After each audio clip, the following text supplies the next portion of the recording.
Alô, amigo Fernando Esportivo, hoje eu estou com o professor Renato Almeida e vai ser um papo muito interessante sobre a paixão dele pelo futebol, sobre toda a trajetória dele no futebol e a trajetória acadêmica de uma forma ou de outra voltada ao futebol.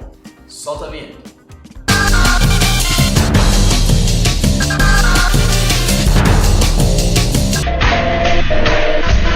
Professor, muito obrigado por aceitar nosso convite. Prazer é nosso. E falar um pouquinho, né, da sua trajetória dentro do futebol e depois a trajetória acadêmica, né, que foi meu professor na faculdade e foi muito legal. E depois, né, a nossa amizade, ver você jogando bola, joga bola pra caramba e legal você ter vindo aqui, aceitar o nosso convite. Bacana, eu que agradeço pelo convite, pela oportunidade de a gente vir aqui bater um papo um pouquinho e falar sobre futebol, que é uma paixão nacional, não deixa de ser nossa paixão também. O professor é fisiologista, formação, mestrado, doutorado na Unesp, professor? Na USP. Na USP, São Paulo? São Paulo. E qual a sua área de atuação acadêmica?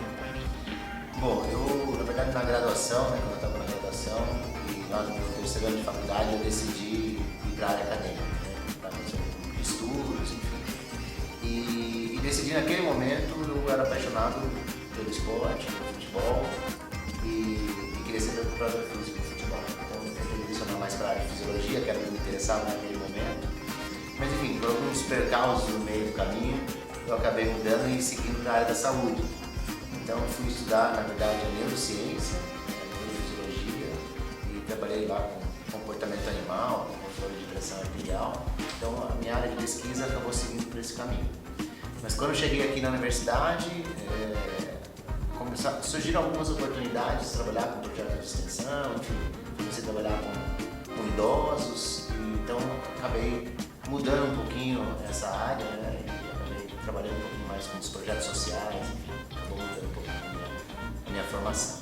E conta pra nós, professor, a infância lá em Rio Claro, é de Rio Claro mesmo, professor? Eu sou de Itapetininga, é uma cidade mais ou menos do tamanho de Pinda, tem provavelmente 150 mil habitantes, e na infância eu era apaixonado por esporte, de uma forma geral, mas especificamente pelo futebol, né? Então eu tentei ter a minha trajetória dentro do futebol. Até meus 17 anos eu tentei jogar em alguns lugares. E qual que era o time lá do Itapetininga? Itapetininga, o time mesmo que disputa o campeonato é o DERAC, que é o DR, né? Também em Taubaté tem o DR, né? Departamento de Estrada do Estado, e aqui é de Associação, esqueci o nome, enfim, Atlético Clube, DR Atlético Clube, né? Que é o clube que tem lá. Mas eu particularmente não joguei no DERAC, eu joguei depois mais velho, time veterano, ia bater bola lá. Tinha um clube na cidade que chamava Clube dos Bancários, e depois eu me transferi para um outro clube que chama Bernardo Soares. Então a gente tinha um time do clube que acabamos montando 12 equipes, mas quando eu tinha lá por volta de 12 para 13 anos, a gente disputava um campeonato em Sorocaba, que é um campeonato famoso lá. Tem o adulto, que se chama Cruzeirão de futsal, e tem o Cruzeirinho, que é para as categorias menores. E quando a gente tinha 12 anos, somos campeões do Cruzeirinho, pelo clube que a gente jogava. Então, a partir daquele momento, o time de Sorocaba, que na verdade a gente tentava confrontar contra o São Bento na época, né? Não tinha o Atlético ainda, hoje tem o Atlético lá, mas era o São Bento. Então a gente jogava nesse campo, eu joguei por esse time, chamava Aparecida, que era uma empresa que tinha lá que bancava.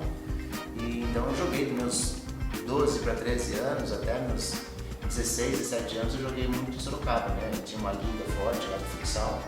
E enfim, fomos lá campeões várias vezes, fazia parte da seleção de Sorocaba. No time de Sorocaba, então, essa é uma curiosidade, né? Tem alguns que vingaram como jogador, de fato. Um deles é o Alexandre, um goleiro, não sei se você lembra, um goleiro de São Paulo, morreu em acidente de carro. Lembro, sim. Ele chegou até, era o Zete na época, e o Alexandre chegou a substituir o Zete em alguns jogos de Libertadores, enfim. E aí, infelizmente... Parece que num retorno para casa, né? Para casa, exatamente. Ele morreu no acidente de carro. Ele era o nosso goleiro desse time de Sorocaba de futsal. Então a gente tinha um time bem bacana, tanto só de futsal quanto do campo também. Foi ali que eu tentei. E daí eu tentei ir para alguns times, né? Na época, escolinhas famosas de futebol, era Guarani, Ponte Preta, São Paulo, eram as grandes escolinhas. E por que de alguma forma, professor, você achou que não deu? Em outros tempos, né? Hoje em dia nós temos aí a figura do empresário muito bem estabelecida. Naquela época não tinha, essa figura não era tão assim deslumbrada e não tinham tantos empresários. Então, o primeiro ponto, era difícil você chegar nas equipes grandes para fazer teste.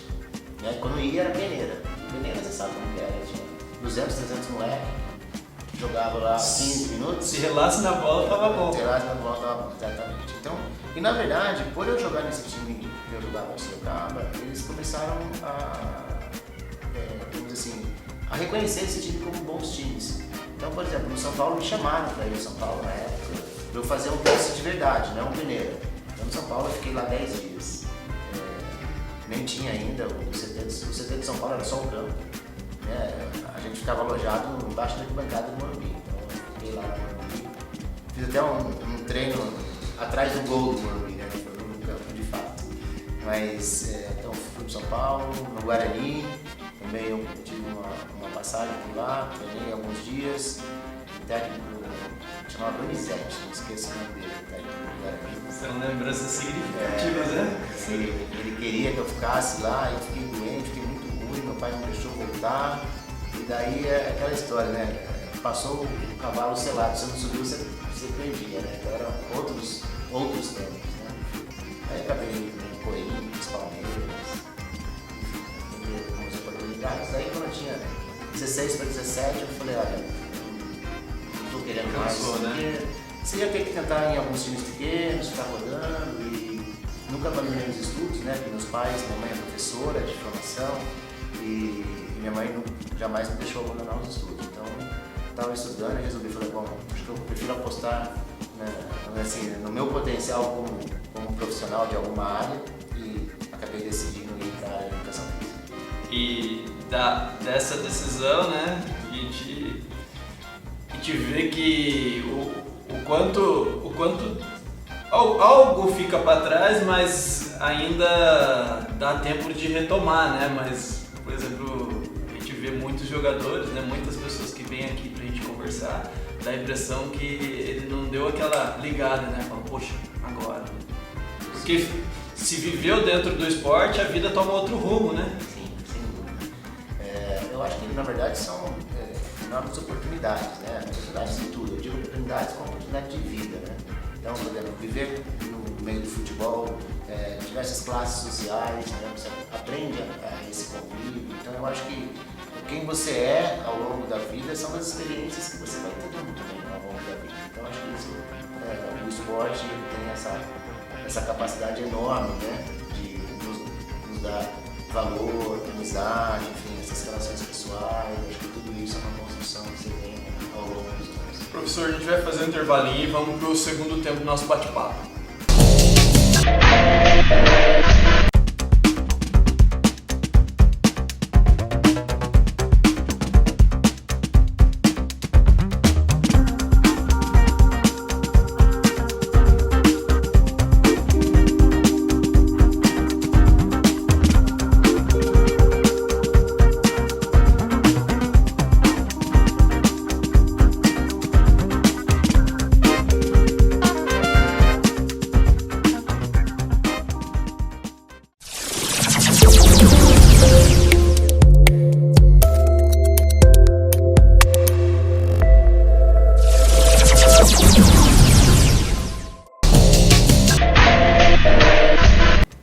Com o professor Renato, para o nosso segundo tempo da nossa conversa aqui. Agora a gente vai entrar um pouquinho na área dele, né? A fisiologia do esporte, fisiologia do exercício, né? Discutir esse novo futebol que a gente está vendo, que tem a parte da ciência muito forte, né, professor?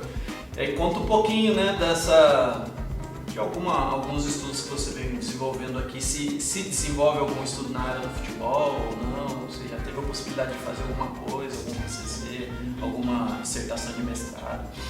Até por essa paixão do futebol, né, que acaba não largando da gente, né? A gente abraça ela de uma forma que ela nunca mais sai daqui.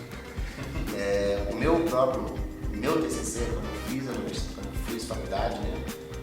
Foi sobre futebol, foi sobre futsal e muito legal, né? Hoje a ciência está muito dentro do futebol de uma forma geral, mas eu me formei em 95.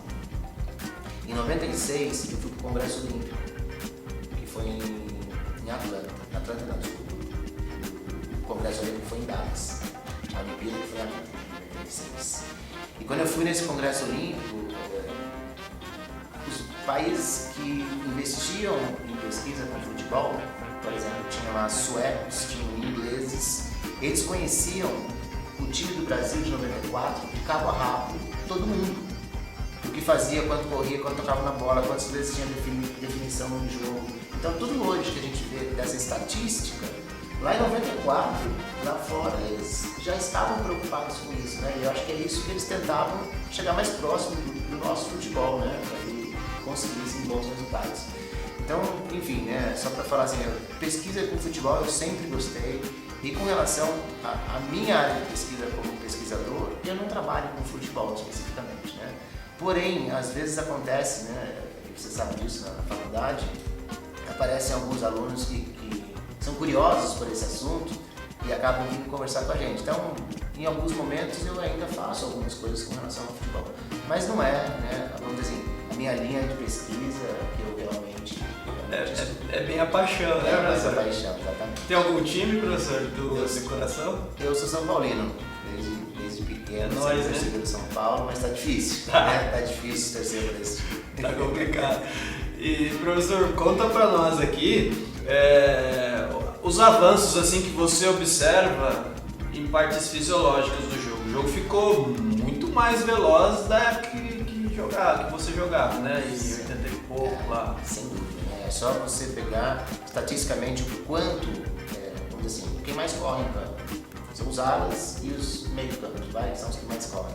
O que eles corriam, pega a década de 90, começando em 2000, quanto eles correm hoje? Eles corriam 8, 10 km, hoje está correndo 12, 14. Tinha aquela máxima também, né? Eu acho que o Didi que falou uma vez, né? A bola rola. O jogador tem que pensar. Mas aí, ontem eu tava vendo um vídeo do Mirandinha, né? O Mirandinha só corria e não pensava. E, poxa, só que hoje tem muita questão individual, né? Tem treinamentos individualizados. Você falou, pô, o ala corre tanto. Não tem por que o ala fazer o mesmo treino do zagueiro, né? E, como que se construiu isso? Então, com esse conhecimento, com essa compreensão que tem, né, da disposição e como você quer que seu time jogue, você tem que pensar que você tem que treinar esse jogador. E a gente sabe que, por exemplo, vamos dividir em zaga, ala e meio campo e atacantes. Né? São assim, dentro da aptidão física, algumas valências que você precisa para ter boas performances é totalmente diferente entre essas posições. Então, consequentemente, todo o planejamento que existe para o treinamento também tem que ser diferente. Né? E isso já há algum tempo vem se falando, mas o futebol hoje está numa faixa do campo menor, mais estreita, com uma movimentação muito mais, muito mais intensa, tanto de ataque quanto de defesa. Então, não dá para você falar assim, a bola rola. Tudo bem, a bola rola. Só que hoje, se a bola rolar, você tem que se posicionar para você se dar de volta, porque o espaço está menor. Então, consequentemente, eu não posso me livrar da bola e falar até, a responsabilidade é sua, não. Eu dou a bola para você e tenho que falar, olha, eu tô aqui. Né? Que é a possibilidade do jogo, né? A possibilidade do jogo. Então, isso faz com que o jogo fique mais dinâmico e, consequentemente, toda a parte da preparação física mudou. Se você pensar pelo futsal, então, nossa, o futsal hoje, se você tiver um quarteto ótimo, você não é ninguém. Você tem que ter dois, né? Porque se vocês repararem no futsal, a cada 3, 4 minutos, roda o quarteto inteiro. Porque o futsal, o jogo é muito mais ativo, né? Muito mais. Tem uma característica fisiológica totalmente diferente do futebol. Ninguém aguenta ficar um jogo todo. Ninguém aguenta ficar o jogo todo tendo a mesma performance, né? Você até fica, mas você não está aguentando mais, aí você não consegue marcar, não consegue atacar, o chute. E outra coisa também, a gente tem um público muito grande de atletas amadores, né? E eu sempre falo em outros momentos que o esporte ele tem que ter uma preparação. O cara só no final de semana, O cara não pode ir lá e jogar a bolinha dele só no final de semana e ficar o resto da semana sedentário, né? Sem atividade física ou sem movimento, de uma forma geral. E é difícil a gente ver, as pessoas sabem disso, mas é difícil a gente ver as pessoas tendo um cuidado durante a semana. É extremamente importante, né, professor? Pensando no aspecto fisiológico. Sim. Então, sem dúvida, né? Eu tenho contato com alguns, enfim, alunos, colegas, né, de trabalho. Futebolzinho da quarta-feira do Renato lá. Aliás, faz tempo que eu não consigo ir lá, né? Faz anos já que eu não consigo ir lá no futebolzinho. Mas um dia eu apareço lá, Renato. Mas enfim, né? Por mais que seja amador, se cobra da mesma forma que ele corra, que ele ataque, que ele defenda, enfim, todos os afazeres de cada um dentro do campo é cobrado da mesma forma. Então, se ele não se cuidar, e como eu falei, eu tenho falado com algumas pessoas, e tem alguns que se cuidam de verdade, né? Faz uma academia, dá uma corrida, que chega no final de semana, consiga manter a performance que se espera daquela pessoa. Você sabe, né? Tem aqueles que falam, putz, esse aqui, o Tutel é um baita jogador. Os caras vão lá para o Tutel jogar. Se o Tutel não jogar, também você sabe que a turma da amendoim fica também lá fora, né? O terceiro tempo, né? O terceiro tempo é motivo de piada, né? Aí não dá, né? E eu fico pensando, né? Por exemplo, a gente vê jogadores da alta performance tendo problemas cardíacos, a gente vê uma série de questões cardiorrespiratórias e fisiológicas também envolvidas dentro do esporte. E aí, eu estou falando disso, né? Eu estou comentando isso, estou perguntando a opinião de você nesse sentido, porque recentemente um amigo mandou uma mensagem para mim, poxa, morreu um cara aqui que joga bola com a gente sexta-feira, o cara estava acima do peso, mas não se cuidava, e aí o futebol mesmo depois tem o terceiro tempo é regado a carne, cerveja, e sempre no exagero, né? Porque o cara às vezes não fica por pouco tempo nesses lugares. Aí eu fico pensando, né? E queria saber, lógico que não quero uma aula de sistema cardiorrespiratório, mas pô, como que a gente cuida disso daí? O que a gente tem que fazer? O atleta amador, né? Eu acho que parte de qualquer princípio para cuidados de saúde. Então, acho que o primeiro passo é sempre ter uma visita ao médico. E aí, vou falar especificamente um fato importante é o cardiologista, para ver se de fato está tudo em ordem. E mesmo assim, ele não está 100% imune, né? de falar, olha, não vai acontecer nada. Não, mas pelo menos você ameniza o possível problema. Né? Então acho que esse é o primeiro fato. Porque tem algumas pessoas que não é porque o cara de futebol, sabe? Você vai caminhando, sabe? Vai coisa, pode ter uma síncope lá e morrer. Né? Então acho que esse é o primeiro passo. O segundo, tanto tudo ok, é você de fato ter atividade regular. Né? Uma atividade física, não é atividade física, é um exercício físico com prescrição para que ele tenha uma melhor performance e evite esses possíveis problemas. Porque, né, eu te falo que o exercício físico, quando ele é pontual, quando você faz uma vez na semana, o exercício físico é um estresse. Só que é um estresse fisiológico que, se você tem uma frequência, você acaba tendo adaptações que trazem benefício para o seu organismo. No caso, se você fizer ele uma vez só na semana, ele passa a ser um estímulo de estresse. Então, que você está exposto àquele estímulo que pode causar diversas reações, né? Cardios, respiratórias, enfim. E isso pode ter, de alguma forma, ocorrer algum dano ao sistema, consequentemente, né? Aí tem os vários fatos que podem acontecer. Porque a gente sempre fala, não, um atleta amador, ele não é só atleta, né? Ele é trabalhador, vai ter o estresse do trabalho e tudo isso é acumulativo também, né? Porque o cara tem que liberar isso, né? Acho que todos nós, né? Eu procuro também me cuidar nesse sentido e como minha vida é bastante corrida, eu tento achar alguns furos na agenda, vamos dizer assim. Às vezes eu saio da faculdade, 10 e pouco da noite, eu passo na academia, dou uma olhada, vou para casa. Né? Às vezes não dá tempo na hora do almoço, nem que seja meia hora para ir lá, dar uma corridinha no esteira e volto. Mas eu tento fazer aí com uma certa frequência, pelo menos 2 a 3 vezes por semana essa atividade. Então a gente tem que se preocupar de fato. Inclusive, né, então, a idade vai chegando, aí os cuidados têm que ser maiores. Eu queria agradecer muito, professor, valeu pelo bate-papo, foi muito bacana. Você queria deixar algum contato, rede social, alguma coisa? Não, tranquilo. Eu que agradeço, né, por vir aqui bater papo, enfim, poder aí, né, colocar o pessoal assistir, cada um fazer seu comentário que se acha aí pertinente. Valeu, gente. Até a próxima. Obrigado.